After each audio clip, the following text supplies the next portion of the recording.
Muy buen día, soy el profesor Ever Enríquez, docente de Ciencias Naturales.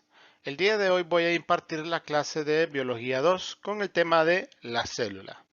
Así que espero que vayan tomando nota de todo lo que vamos mencionando en el transcurso de esta clase para que les pueda servir de apoyo y puedan entender y comprender mejor los temas de esta clase.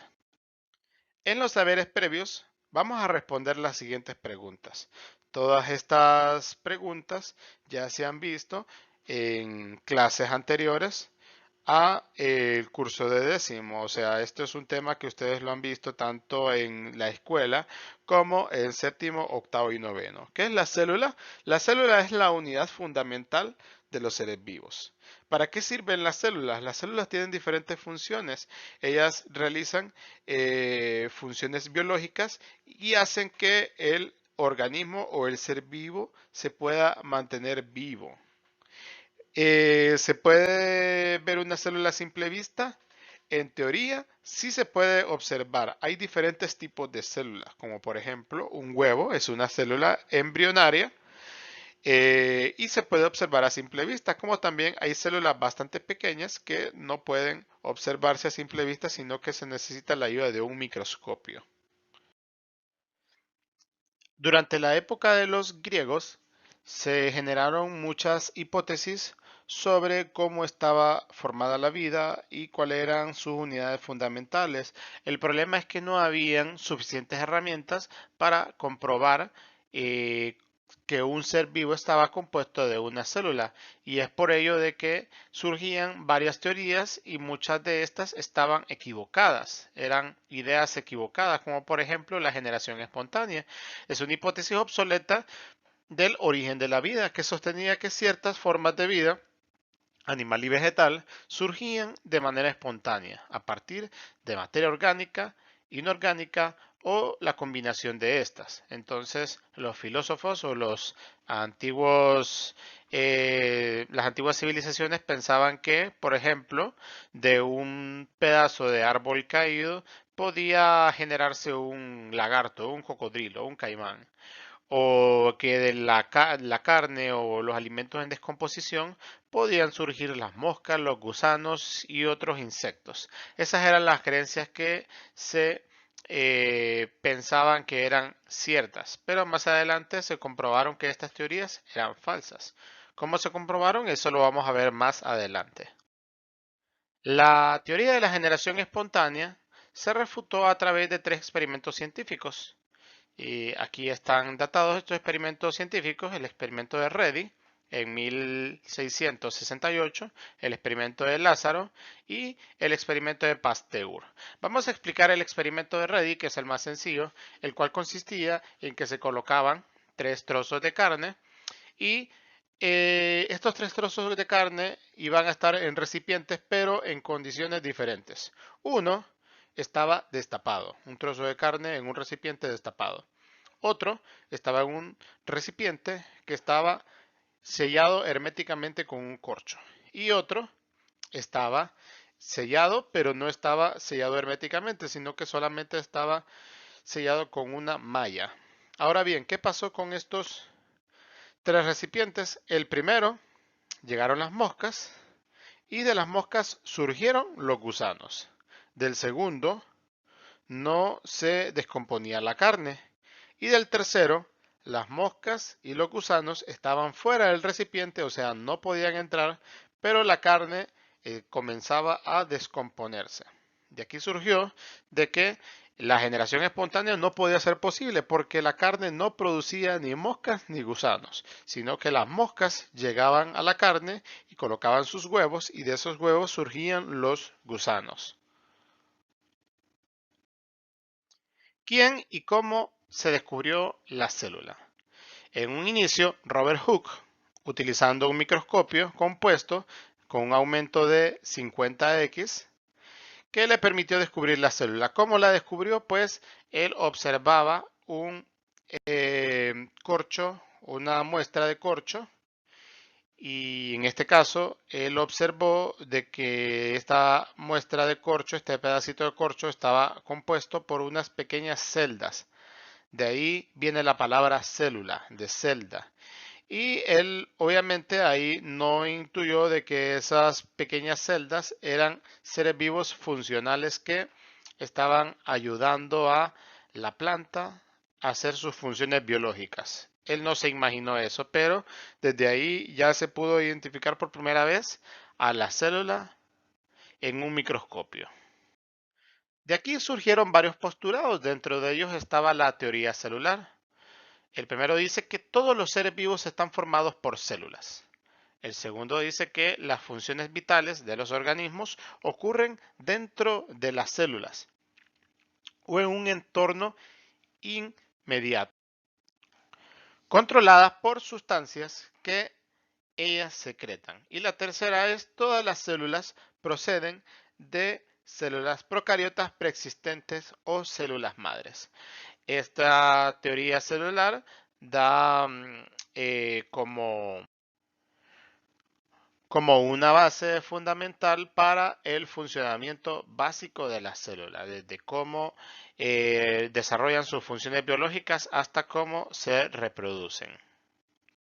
Ahora bien, las células se clasifican de la siguiente manera. Tenemos células eucariotas y células procariotas. Las eucariotas son más complejas, se reproducen por mitosis o meiosis. Más adelante vamos a ver qué es este tipo de reproducción. Son más evolucionadas y poseen un núcleo definido. En cambio, las células procariotas son más simples, solamente se reproducen por mitosis y son más primitivas. Y otra característica es que no poseen un núcleo definido. Dentro de las células eucariotas tenemos las células animales y vegetales y dentro de las células procariotas tenemos las bacterias y los organismos unicelulares.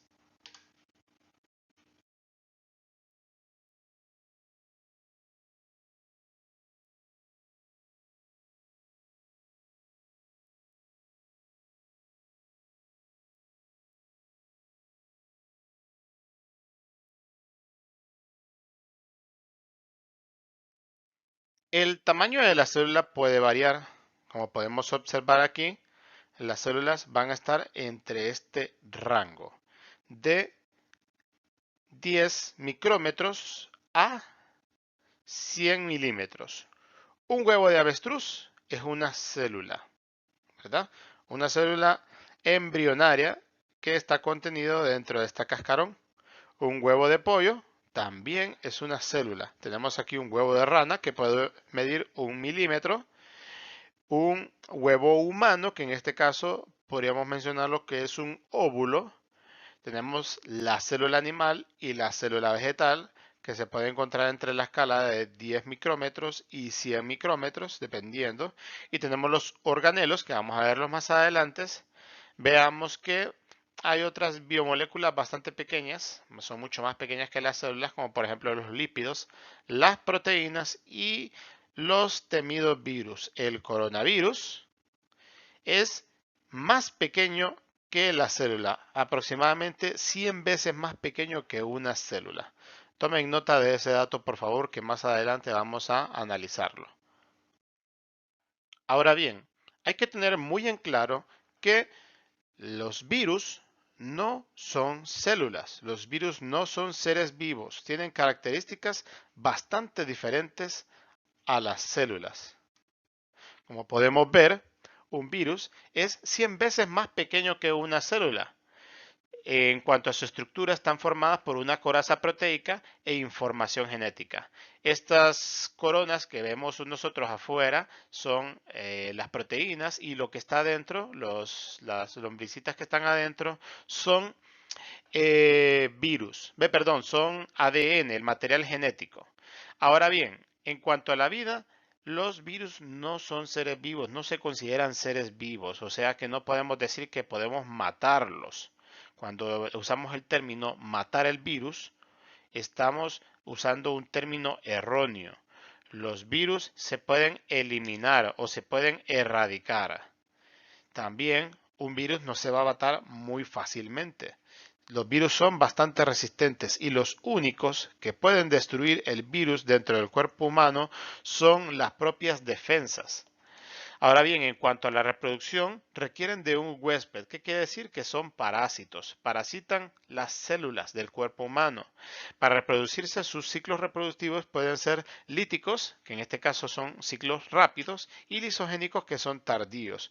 Por eso, el coronavirus, la enfermedad del COVID-19, a veces no, la persona infectada no presenta los síntomas en los primeros días. ¿Por qué? Porque tiene una fase lisogénica. Durante ese tiempo, la persona no va a presentar síntomas. Pero ya una vez que han pasado esos 7 días o más o un poquito menos, el virus comienza en una etapa reproductiva más agresiva y puede dañar de manera severa el cuerpo. Ahora, en cuanto a la célula es 100 veces más grande que un virus. En cuanto a su estructura es más compleja, está constituida por organelos. Como nosotros podemos ver, dentro de la célula hay diferentes partes. Eso se llaman organelos. El núcleo es un organelo. El citoplasma es un organelo, la membrana celular, las vacuolas, el aparato de Golgi, todos esos son organelos de la célula. Ahora, en cuanto a la reproducción puede ser mitótica, que en este caso no se comparte información genética, o puede ser meiótica, que también hay un intercambio genético. ¿Cómo se reproducen las células? Habíamos mencionado que está la mitosis, que es reproducción donde no hay intercambio de información genética, y meiosis, donde sí hay intercambio de información genética. Esa es la diferencia entre ambos tipos mitóticos. También los procesos mitóticos son un poco más simples, los procesos meióticos son más complejos y más largos. En cuanto a la especialización celular, la diferenciación celular es un proceso por el cual las células cambian de un tipo celular a otro tipo, generalmente uno más especializado. Tenemos aquí diferentes tipos de célula. La que tenemos aquí en medio es una célula, es un gameto, podríamos decir. Tenemos el gameto masculino, el espermatozoide, y el gameto femenino, el óvulo. Pero también pueden haber diferentes especializaciones. Tenemos las neuronas, que son células del cerebro.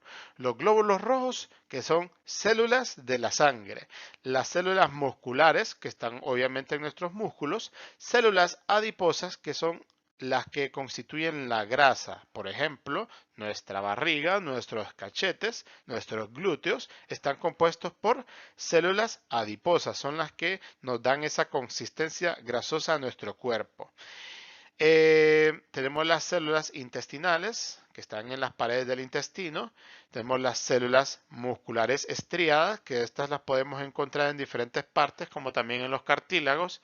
Los osteocitos son células que constituyen los huesos. Los huesos están formados por células también. Y tenemos los fibroblastos. Bien, entonces como pueden ver, cada una de estas células son diferentes y tienen una funcionalidad totalmente diferente en el cuerpo.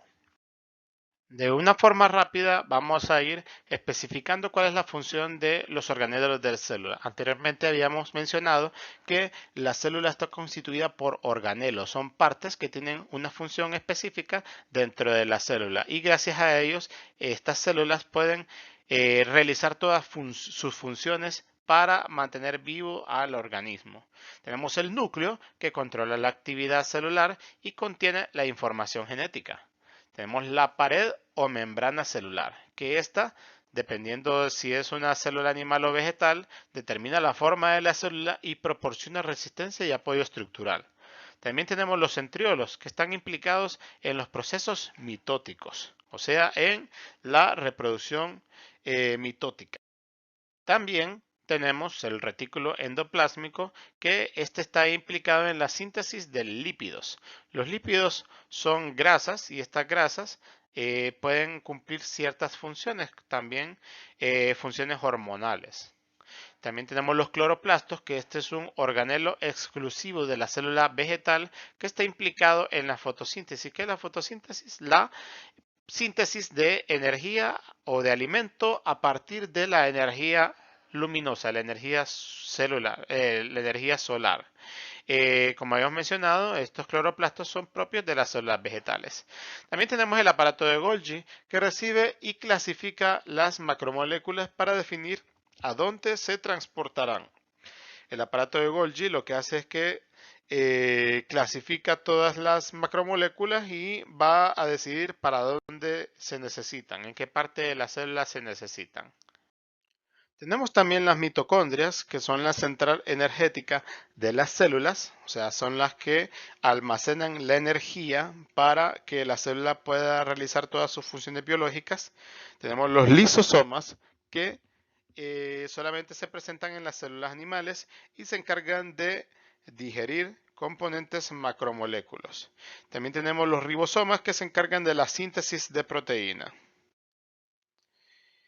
Dentro de otros organelos tenemos el citoplasma, que es el jugo celular que contiene los organelos. El citoplasma es lo que es el jugo que está dentro de la célula y dentro de ese citoplasma están flotando todos los organelos. Las vacuolas son las que almacenan el agua en las células. Hay una diferencia en las células, en las vacuolas vegetales, que suelen ser más grandes que las vacuolas animales. En la célula vegetal se encuentra una vacuola que es bastante grande. Vamos a señalarla aquí para que puedan observarla. Es esta que está aquí. Mientras que en las células animales hay pequeñas vacuolas que están divididas en todo el citoplasma. También tenemos los cromosomas, que estos cromosomas están dentro del núcleo de la célula y contienen el código genético transcrito en su interior, ¿verdad? El ser humano posee 46 cromosomas. Vamos a concluir el tema de la célula con las diferencias entre la célula animal y vegetal. O sea, este es un repaso de lo que ya habíamos mencionado. En la célula animal, ¿qué vamos a encontrar? Carece de pared celular. No tiene cloroplastos. Presenta vacuolas pequeñas. Es heterótrofa, o sea, no puede producir su alimento. Él tiene que obtener su alimento a partir de otros seres vivos. No realiza fotosíntesis. No tiene leucoplastos. Tiene retículo endoplásmico liso. Ahora bien, la célula vegetal tiene pared celular, no tiene centriolos, tiene una gran vacuola central, como hemos mencionado, es autótrofa, significa que produce su propio alimento, realiza la fotosíntesis y tiene leucoplastos. Y por último, tiene un retículo endoplásmico rugoso. ¿Cuáles son las similitudes que encontramos en la célula animal y célula vegetal? Pues ambas poseen mitocondrias, ambas poseen membrana plasmática, poseen retículo endoplásmico, aunque sean uno liso y el otro rugoso, ambos tienen retículo endoplásmico. También poseen citoplasma, aparato de Golgi y tienen lisosomas. Entonces, con eso finalizamos la clase de hoy. A continuación, vamos a definir los parámetros para las tareas. Muy bien. Antes de finalizar esta clase, obviamente vamos a explicar la tarea para esta semana. Recuerden, jóvenes, que ahora las tareas se van a entregar de forma semanal. Si nosotros asignamos una tarea este fin de semana, el próximo fin de semana ustedes tienen que presentarla, ya sea por la plataforma o por WhatsApp, pero siempre se debe utilizar la aplicación de CamScam para poder convertir las imágenes a PDF. De esa forma nosotros aseguramos que estas tareas no vayan a perderse. Bien, esta tarea vamos a encontrarla en el folleto de Biología 2, que también vamos a compartir este fin de semana. Y está en la página 7 y consiste en responder los siguientes enunciados eh, completación. Entonces, como pueden observar, la primera pregunta: ¿son los organelos de forma esférica, tubular, ovoide que controlan el proceso de la respiración celular? Todas estas preguntas, todos estos enunciados de tipo completación los vamos a encontrar en el contenido del folleto. Y entonces vamos a irlo llenando, vamos a hacerlo en nuestro cuaderno, vamos a tomarles una fotografía y subirlo a la plataforma o convertirlo a PDF para presentarlo en los grupos de WhatsApp al maestro asignado para recibir las tareas.